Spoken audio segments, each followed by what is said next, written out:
இயேசு கிறிஸ்துவின் நாமத்தினால் உங்கள் யாவருக்கும் என்னுடைய வாழ்த்துதலும் ஸ்தோத்திரமும். இன்றைக்கும் நம்ம ஒரு மிஷினரியை குறித்து பார்க்க போகிறோம். அவர் யாருன்னா புனித சவேரியார் அப்படின்னு நம்ம எல்லாரும் கூப்பிடக்கூடிய சென்ட் ஃப்ரான்சிஸ் சேவியர். அவரை பற்றி நம்ம பார்க்க போகிறோம்.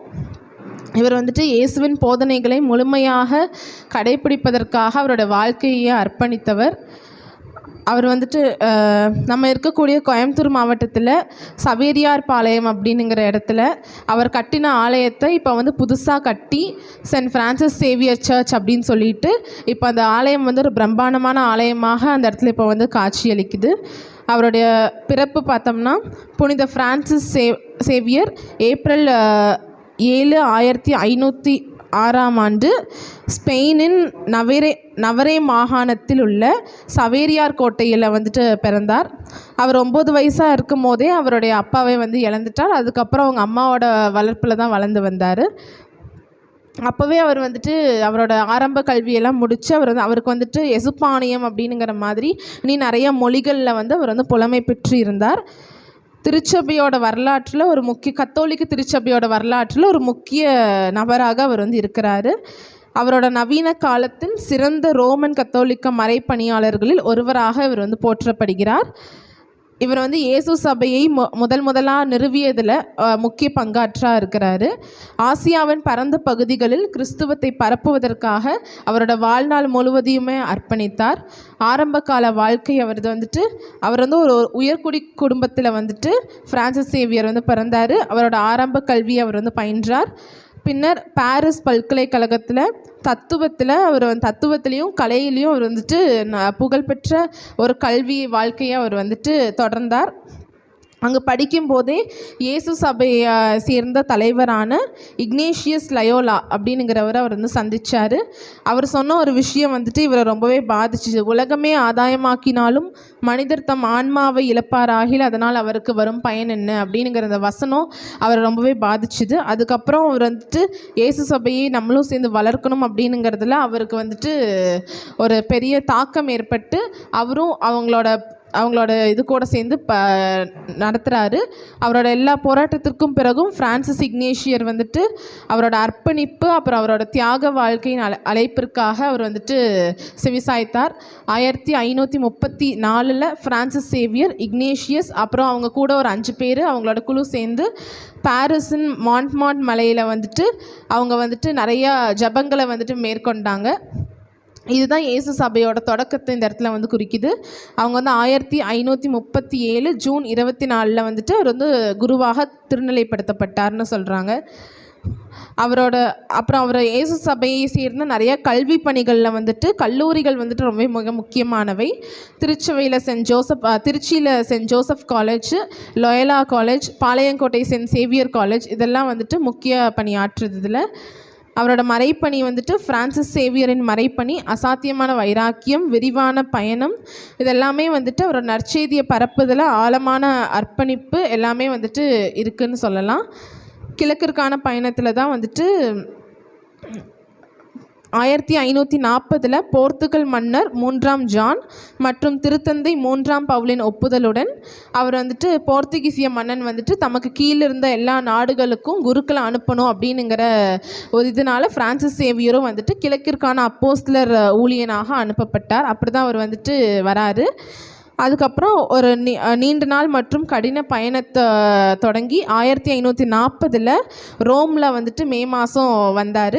அதுக்கப்புறம் அங்கே கொஞ்ச நாள் ஊழியம் செஞ்சுட்டு 1552 மே மாதம் 6ஆம் தேதி இந்தியாவின் கோவாவை அவர் சேர்ந்தார். அதுக்கப்புறம் அங்கிருந்து இந்தியாவுக்கு வரும் வழியில் தான் மொசம்பாக்கில் அப்படிங்கிற இடத்துல இறைப்பணி அவர் செய்துவிட்டு அதுக்கப்புறம் கோவாவுக்கு கடைசியாக வராரு. அதுக்கப்புறம் இந்தியாவில் அவர் செய்த மறைப்பணி 1542 1549 வரைக்கும் இந்தியாவில் அவர் செஞ்சுருக்காரு. உடனடியாக அவர் மறைப்பணியில் அங்கே கோவா வந்தோடனே ஈடுபட்டார். அவர் அதிகமாக யாருக்காக செஞ்சார்னா நோய்வாய்ப்பட்டவர்களுக்கும் ஏழைகளுக்கும் குறிப்பாக தொழுநோயாளிகளுக்கும் அவர் சேவை செஞ்சார். அப்புறம் கிறிஸ்துவ கோட்பாடுகளை அவங்களுக்கு கற்பிக்கவும் தொடங்கினார்.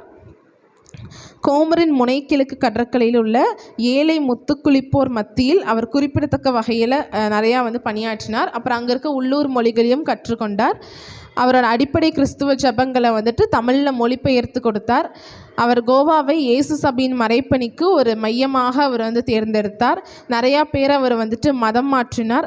அப்புறம் அவர்களோட அந்த மக்களுடனே வாழ்ந்து அவர்களின் கலாச்சாரங்கள் எல்லாவற்றையும் புரிந்து கொண்டு அவர் ஒரு உதாரணமான அன்றாட வாழ்க்கை மற்றும் இரக்கத்தின் மூலம் அவங்களோட நம்பிக்கையை வந்துட்டு இவர் வந்து பெற்றார். அப்புறம் அவர் பெரும்பாலும் நிறையா குழந்தைகளை வந்துட்டு கூட்டி அவங்களுக்கெல்லாம் வந்து கதைகள், அப்புறம் வந்துட்டு சாங்கு, கிறிஸ்டியன் சாங் இது எல்லாத்தையும் சொல்லிவிட்டு அதுக்கப்புறம் போய் பெரியவங்க கிட்டலாம் போயிட்டு சொல்லுவார். அப்புறம் தென்கிழக்கு ஆசியா அப்புறம் ஜப்பானில் வந்துட்டு அவர் பண்ண ஊழியம் வந்து 1545 to 1551. தனது அப்போஸ்தல வைராக்கியத்தால் உந்தப்பட்டு பிரான்சிஸ் சேவியர் தனது மிஷன்களை இந்தியாவை தாண்டி விரிவுபடுத்தினார். அங்கே தான் வந்து ஒரு மலாக்கா, நவீன மலேசியா மற்றும் மொலுக்கு தீவுகளுக்கு, இந்தோனேஷியா அப்படிங்கிற இடத்துக்கும் பயணம் செய்து தொடர்ந்து பிரசங்கித்து அவர் வந்து ஞானஸ்நானம் கொடுத்தார். இந்தியாவில் தனது மிகப்பெரிய முயற்சியாக அவர் ஜப்பானுக்கு சென்றார். 1549 அவரும் அப்புறம் இன்னொரு 2 அவங்க கூட இருந்த குருமார்களும் ஜப்பானில் வந்துட்டு முதல்ல கால் பதித்த கத்தோலிக்க குருமார்கள் அப்படின்னு சொல்லி சொல்கிறாங்க. அங்கே வந்துட்டு கிறிஸ்துவ மிஷனை வந்து தொடங்கி அங்கே ஒரு 2.5 ஆண்டுகள் வந்து ஜப்பானில் தங்கி அவங்களோட மொழியும் கற்று அங்கே பிரசங்கித்து போதித்து மிஷன்கள் எல்லாம் நிறுவினார். ஜப்பானிய மக்களின் உயர் கலாச்சாரம் மற்றும் அறிவாற்றலையும் அவர் வந்துட்டு பெற்றார். மேலும் அப்பகுதியில் கிறிஸ்துவத்தின் சாத்தியக்கூறுகள் குறித்து மிகுந்த உற்சாகத்தை அவர் வந்து வெளிப்படுத்தினார்னு பார்க்குறோம். அப்புறம் சீனாக்கு அவர் வந்து போனது வந்துட்டு அவரோட பயணங்கள் எல்லாத்துலேயுமே பிரான்சிஸ் சேவியர் வந்துட்டு சீன பேரரசு பற்றி நிறையா செல்வாக்கு இருக்கிறதா அவருக்கு வந்து பார்க்குறோம். மேலும் சீனாவிற்கு கிறிஸ்துவத்தை கொண்டு வர வேண்டும் அப்படிங்கிற ஒரு ஆழமான விருப்பத்தை அவர் வந்து கொண்டிருந்தார். அதுக்கப்புறம் தான் அவர் சீனாவுக்கு போனக்கப்புறம் ரொம்ப நோய்வாய்ப்பட்டதுனால சீனாவின் பிரதான நிலைப்பகுதியிலிருந்து நிறையா மைல் வந்து அவர் கிட்டத்தட்ட 38,000 மைல் வந்துட்டு கடல்லையும் தரைமயமாகவும் அவர் வந்து பயணம் செஞ்சுருக்காருங்கிறத நம்ம வந்து பார்க்குறோம். அப்புறம் சீனாவில் சன்சியான் தீவு அப்படிங்கிற இடத்துல டிசம்பர் 3 1552 அன்று 46வது வயதில் அவர் வந்துட்டு அங்கே இறக்குறாரு. கிறிஸ்துவத்தை பரப்புதில் குறிப்பாக ஆசியாவிலையும் புனித பிரான்சிஸ் சேவியரின் தாக்கம் வந்து அதிகமாக இருந்துச்சு. அவர் பெரும்பாலும் புனித பவுலுக்கு பிறகு சிறந்த மறைப்பணியாளராக அவர் வந்துட்டு பார்க்குறோம் நம்ம. அவர் இந்தியா மற்றும் ஜப்பானில் வளரும் மிஷன்களுக்கு எல்லாத்துக்குமே அடித்தளமிட்டதே இவர் தான். அதுபோல் எண்ணற்றவர்களையும் மறைப்பணிக்கு அவங்களோட வாழ்வை வந்துட்டு அர்ப்பணிக்க தூண்டினார் இவர். இதில் வந்துட்டு இருக்கிற மரபு, அவரோட சிறப்பு என்னன்னு பார்த்தோம்னா, அவர் உடல் வந்துட்டு அவர் வந்து சீனாவில் இறந்து அங்கேயே வந்துட்டு அவங்களோட ஃப்ரெண்ட்ஸ்லாம் அடக்கம் பண்ணிட்டு போயிட்டாங்க. அடுத்த டைம் வந்து பார்க்கும்போது ஒரு ஆச்சரியம், ஒரு உடல் இது என்றைக்குமே அழியாமல் அப்படியே இருந்ததை அவங்க வந்து பார்க்குறாங்க. அதுக்கப்புறம் அங்கேருந்து உடல் வந்து பெரும்பாலும் அழியாமல் இருந்ததுனால கோவாவில் வந்துட்டு பாம் ஜீசஸ் பஸ்லிக்கா அப்படின்னுங்கிற ஒரு தேவாலயத்தில் ஒரு சாம்பிராணி கட்டடத்தில் அவரோட உடல் வைக்கப்பட்டு அது வந்து கிறிஸ்தவர்களின் பார்வைக்காக இன்னும் ஆண்டுதோறும் லட்சக்கணக்கான கிறிஸ்தவர்கள் விசுவாசிகள் வந்துட்டு கோவாவுக்கு வந்து அந்த உடல் வந்து அவங்க வந்து பார்த்துட்டு போகிறாங்க.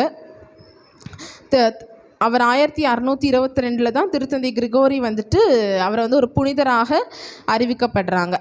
இப்படி தான் அவர் வந்துட்டு சுமார் 2 மாதங்கள் கழித்து